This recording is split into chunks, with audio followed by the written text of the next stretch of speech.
Okay. Hi, hello, wagwan. Welcome to another episode of the group chat. Today in the group chat, I'm doing a solo episode, as you guys can see, and this will be the first episode of the new year. So happy New Year 2025. The year came in strong.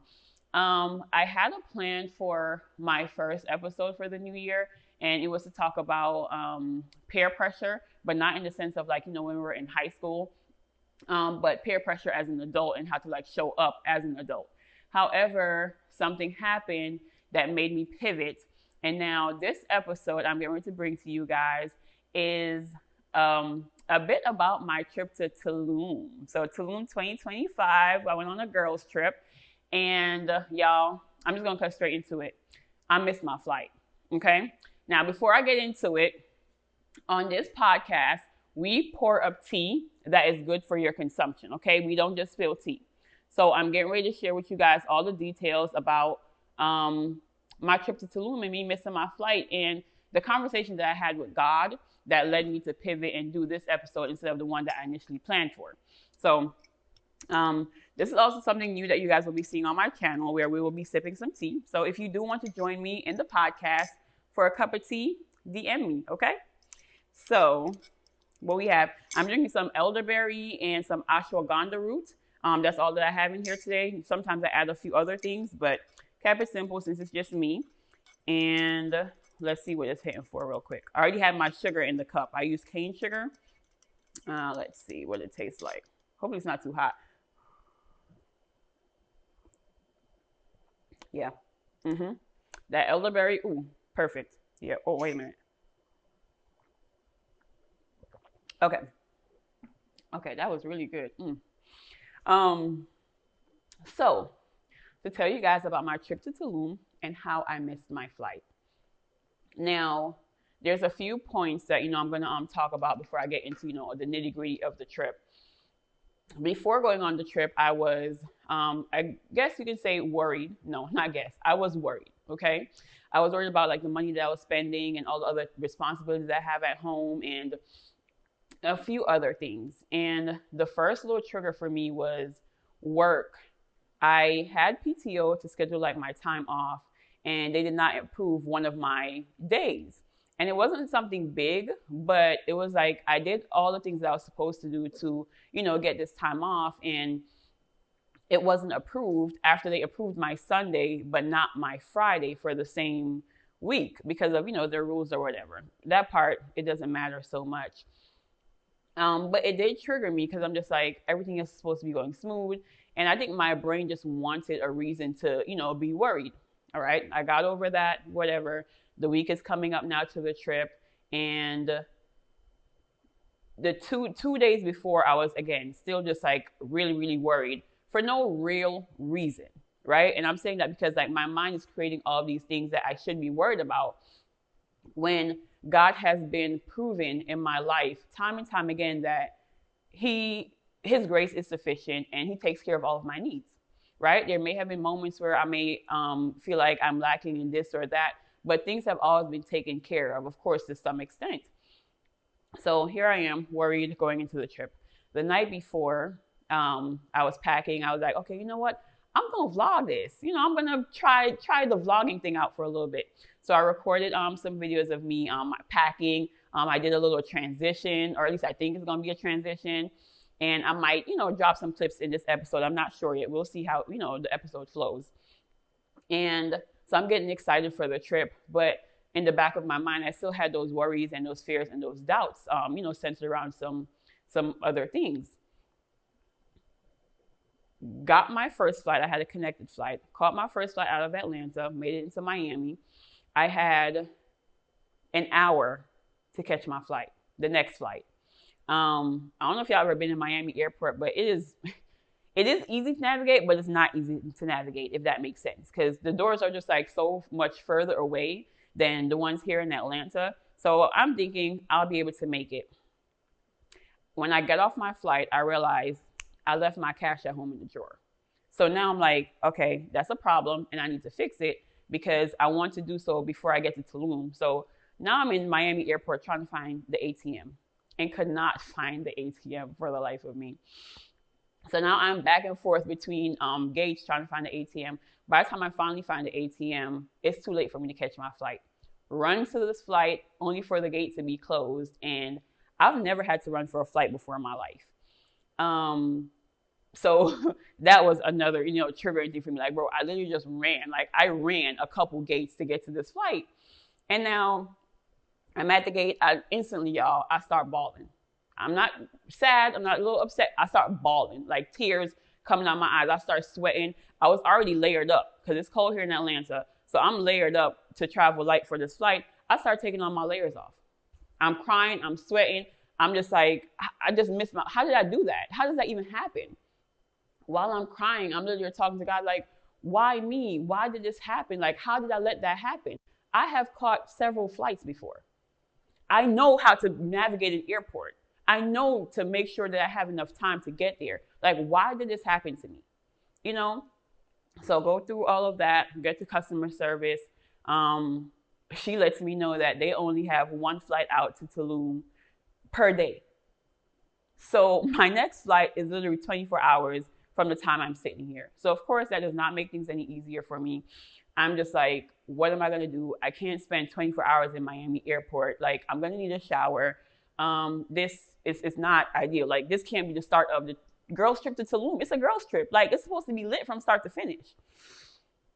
Anyhow, thankfully, I, made a call, and I had a friend who actually is in Fort Lauderdale, and I did say I was going to share that part of the story, and I'm not sure how much, too deep into it I want to go.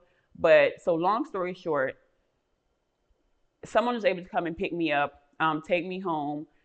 It was a lady and her two daughters. I had a home cooked meal. I got to sleep and rest up. She got up at 5 a.m. because she lives in Fort Lauderdale, so an hour away from Miami.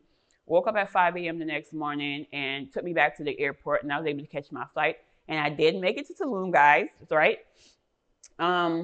Now, I kind of sped through the story because the details aren't that important, but I know y'all like context, and, it helps.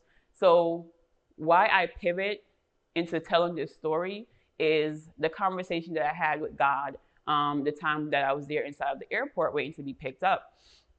And, really trying to understand, like, how did this happen and why? And God spoke to me. He was like, you were worried. I didn't give you a reason to worry. And you were worried, so you created something to worry about. And that's the message here inside of this episode, guys. When your thoughts create a reality. So me there being worried all the way leading up to the trip with no real reason to worry, right? Of course, my thoughts and my fears were valid to some extent, but it's just a matter of plan accordingly and just trust that it's going to work out. But because I was worried and a little bit, worried, for lack of a better word, the main thing is that I was just really, really worried. And then God said, you created your own reality. You needed something to worry about, and now you have something to worry about. Now I'm in the airport with a real reason to worry because I'm, stuck there. Again, thankfully I wasn't stuck. I'm stuck there, and the girls trip is everybody else has already made it. And activities, there's a full itinerary plan, so the activities are going along, and I'm missing, parts of it, and it's just like I'm going to go into like the notes. I shared some notes. So worrying, right? I was so sorry that one aspect of this trip was going to lead to a domino effect of things to worry that I created things to worry about. Yes. So I was scared that there was one aspect, one thing that I was really worried about had me overthinking all the other things that could happen because of this one thing I was worried about. Because I was worried about a potential domino effect that I created in my head. It wasn't a real scenario. I made it up. But I did create a real scenario of things to worry about, due to my own human error, something that's not normal for me when it comes to, navigating airport, because I'm going to catch my flight, okay? Don't nobody like leaving the city like I do. Well, I'm pretty sure y'all do, but I'm only speaking for me right now. Now, that wasn't a result of the initial worry, right? God, I'm thankful for this realization. For every seed of adversity carries with it a seed of equal or greater good. I'm really sad that I missed the flight and the activities to proceed, and I kind of like stopped there because my mom ended up calling me back. And so I took a moment to thank God for realizing in that moment what he needed me to learn. Instead of spending time just being in the airport sad, worried that, I'm missing some of the activities and that I missed my flight. And then now I'm going to have to explain to the girls, like, I did something real dumb. Like, I missed my flight because of me not calculating enough time and, worrying about trying to get back the cash out the ATM when I could have just, taken care of that when I got to Tulum. And though in my defense, I was like, I have this problem. I can take care of it now because I had the time, or so I thought. But an hour really isn't a lot of time when you really think about it.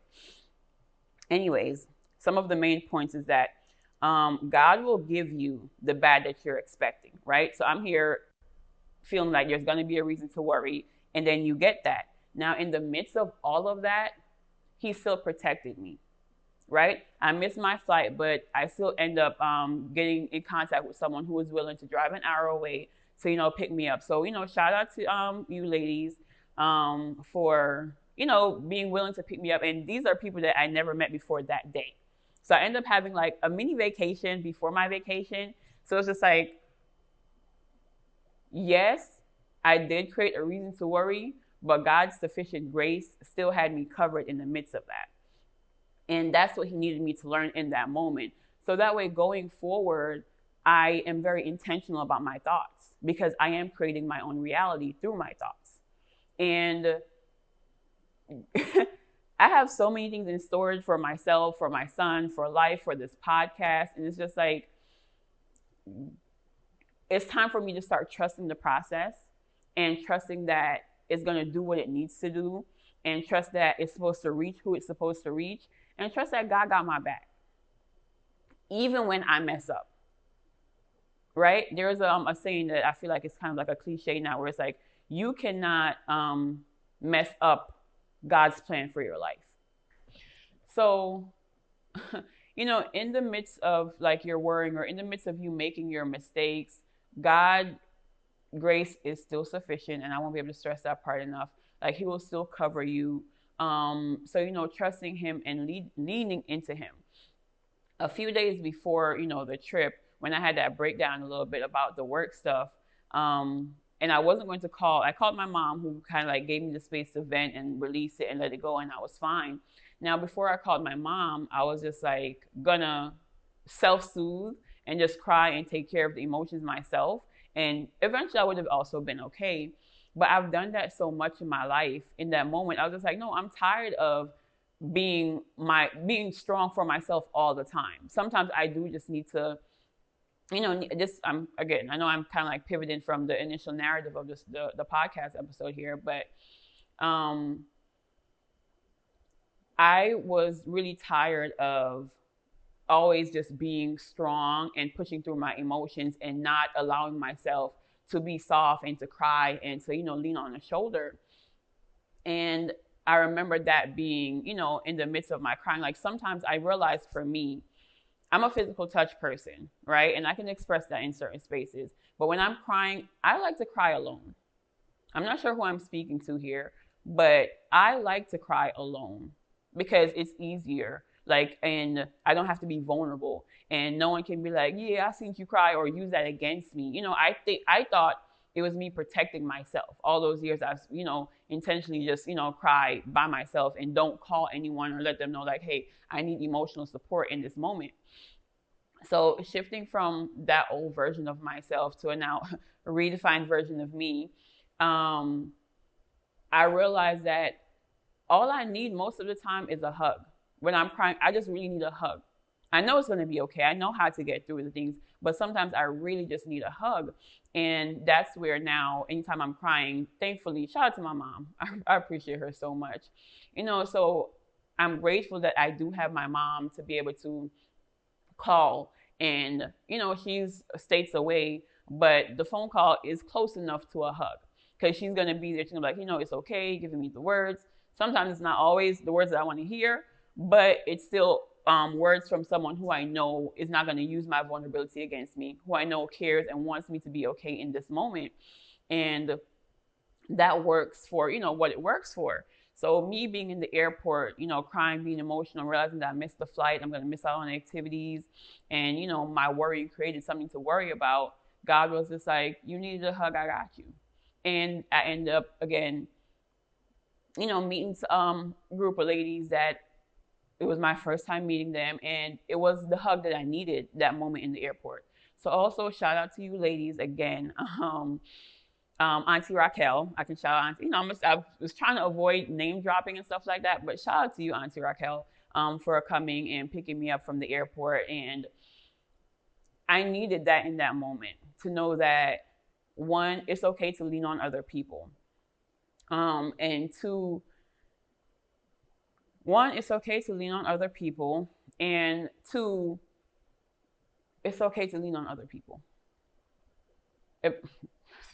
Here is getting on my nerves. And now let me get to my next point here. So a few days I was thinking, and this is literally what I wrote in the think pieces while I was sitting there in the airport, right? A few days before, I was thinking all I really need when I cry is a hug. But I'm never around people when I cry because I wouldn't allow myself to be that vulnerable, because we are conditioned to believe that it made us weak, and that is not true. Okay? Vulnerability, crying, sensitivity, that's not a sign of weakness. It's a sign that you are human. Okay? And those things need to be expressed, and the spaces to express them need to be created.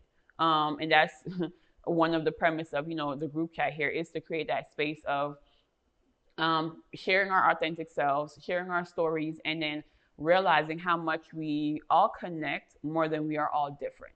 Because I'm pretty sure that someone out there can relate to some aspects to this story, right? And it's time that we start to dismantle those old belief systems and reestablish new ones. Reading chapter 5. Okay. Ooh, yes. How could I forget this part of the story? Guys, I got to pull up the text messages. So I have a friend. Her name is Candace Hanna. And you guys will be seeing an episode with her and I soon to talk about her book called Warrior Queendom. And it also aligns with, this story and many other stories you guys will see here on this podcast. I left the book inside the house.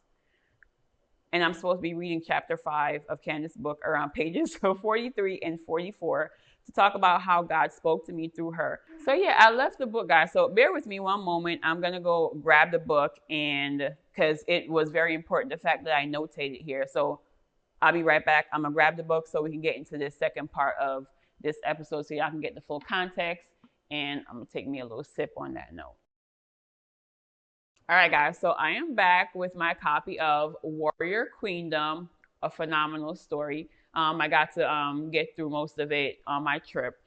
And you guys will be meeting the author soon here in the group chat, so stick around. Now, this is chapter 5, page 44. She says, I got high again. And again, he warned me of my method, talking about God. This is where we all mess up. We try to compromise with God. We grapple with him over his will. But I want to connect with you, Father. I don't want to stop being able to hear you. How can I relax and enjoy just being in your presence if not by getting high? He tells me, pick up your pen, write with me, and allow me to reward your obedience. Seek me deeply so that no enhancement is necessary. Once you've tapped into me, listen for me. My nudge isn't quiet. It's purging into your soul, guiding you. It is my spirit. I am you. We are one. I want you to be who I have created and guided you to be. Listen to me. This spirit is the reason you have your flesh. And ironically enough, I think I read this sometime after everything occurred. And I'm in the same place in my life where I do occasionally smoke, get high. And it does kind of like help me to unwind and relax and kind of, hear some things, that hear the spirit of God in a sense. But I don't do it as much as I used to, because I do know that I can hear him without the enhancements, just like how she was talking about in her book. And funny enough, right, I'm going to share the think piece that I shared, and then I'm going to share a conversation Candace and I had on that same day. So in the chapter of the book, it's talking about how God spoke to so in the chapter of the book, she's talking about how God spoke to her without needing enhancement. And God spoke to me through her via text message on the same day. Before aligned with the part of her book, okay, is God speaking to me again. And this part of the book was God speaking to me again. So I think she texted me first, and then I was reading the book, and I was like, dang, she just spoke to me through text. And now God is using her book to speak to me again to let me know I do not need enhancement to hear the voice of God. While the chapter talks about her using substances to hear God and me in the same place of life, then mentioning how the next chapter talks about alignment and why they have, oh, and this is why you guys have to get a copy of the book. That was my little note to self, because it does, talks about alignment, talk about things that we do relate with in this day. And I didn't ask her permission, but I'm going to share with you guys the text that Candace texted me on that day. Let me go back up. What day was I traveling?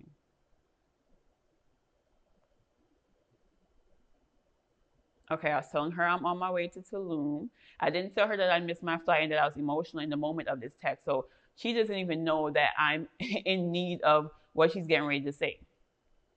So I said, hey, on my way to Tulum for a bachelorette trip, and it'll be my first time. She goes, oh, wow, that's going to be so amazing. Remember, this trip was planned around her, but it is actually for you. Open your spirit to the energy of Tulum. Life is guiding you there. I can't wait to hear about your revelations.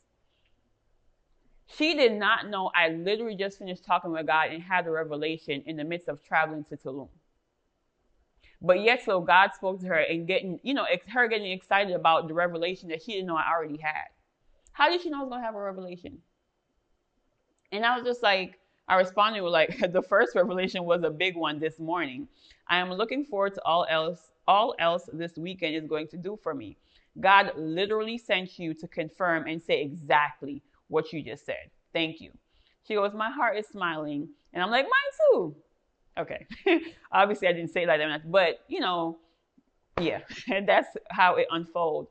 And I'm just sharing that again now to highlight alignment with God, being able to hear the voice of God, and then really listening.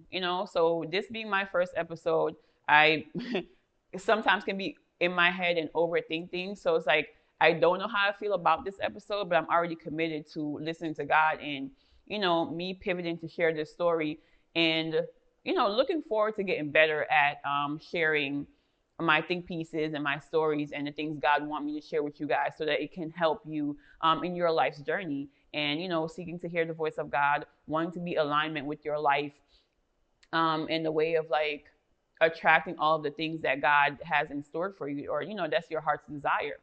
Psalms 37 talks about your heart's desires, and that is my wish for everyone watching this, that you can get to a place of alignment to where you can see God's hand in your life, even when you do something silly as miss your connected flight to Tulum, and miss part of your girls trip. Again, the girls trip though Tulum did not let me down. Okay, it owes me nothing. I still had a grand of a time. The time that I wasn't there, I still had a grand of a time in Miami. So getting to that place again of alignment in your life to where you can see God's hand when things seem like it's not going ideal, or it seems like life is attacking you. Just remember that life happens for you and not to you. And when you can really trust and see that in your life, it opens up an endless world of possibilities. I feel like I said that wrong, but it opens up a world of possibilities because you can wholeheartedly see that this might not be ideal, but some way, somehow it can happen for me. And there was somewhere in my think piece, I think I might have mentioned it while I was reading a while ago, that I wanted to highlight. It comes from the book Outwitting the Devil by Napoleon Hill. Great book. You guys won't get to meet the author on the group chat. Sorry, I don't have that connection, but that was a joke. It didn't come out right. Anyways, um, in the book, there's a line that says, "For every seed of adversity, there's a seed of equal or greater good." So for everything in your life that seems to be going wrong or bad or just not ideal or frustrating, take a moment to look for the seed of equal or greater good in that thing. I promise you, if you look hard enough, it is there. This is something that I have proven for myself time and time again, navigating through my life. And it has helped me become a redefined version of myself, to where now I'm no longer worried. I'm no longer overthinking things as much. I'm working on it. But I do wholeheartedly believe that life is happening for me and that there is a seed of equal or greater good. And because I took a moment after, the first initial moment where I was like worried and I'm crying, and I'm asking God, like, why did this happen to me? Like, how did I let this happen? Like, how did I miss a whole international flight? You don't do that. A domestic flight, maybe, but you don't miss international flights. Like, I was like so mad at myself in that airport, which is, what prompted tears, because it's just like I made an error that is going to affect my day and affect the rest of the girls on the girls' trip. And I don't like, that was another, big thing I also realized in that moment, is that the old version of me is terrified or really hate being a disappointment to other people. And that's one of the reasons why I just withdraw from certain things or just opt out of showing up, because it's like, if I don't show up in the way I think I'm expected to, then I'm a disappointment. And I hate with a passion, or I hated the feeling of feeling like I disappointed someone.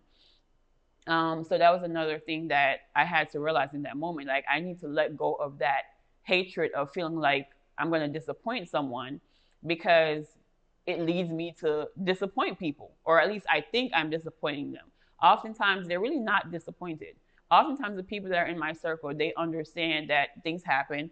They understand my heart. They know that I have good intent. So even when I do make a mistake, they aren't disappointed in me in the way that I think they are, right? So that's, again, something that my own mind used to create that affected and dictated the way I lived my life, okay? So I needed to miss that flight, because I needed to be reminded not to worry and not to fear disappointment, and trust myself, because I can show up as the person that I want to show up as. I am growing and becoming the best version of myself, and the woman that I envisioned for myself, and God envisioned for me, like, all these years. And the fact that I'm doing the work, I need to trust the work that I'm doing. I need to trust the voice of God, all the things that, the conversations that we've had that led me up to who I am today, being able to show up and now eventually being consistent on this podcast. So this is the first episode of the new year, and I have episodes lined up for the rest of the month. And this is me now wanting to take accountability, because I know I started this podcast and I stopped and I started again out of the blue. So this is me sharing that I will be consistent after this episode. And this is proof now. I have to hold myself accountable. You guys get to see this episode, and now you get to hold me accountable. But yeah, so thank you for watching this episode. If you made it all the way to the end, shouts out to you. And see you guys on the next episode of the group chat.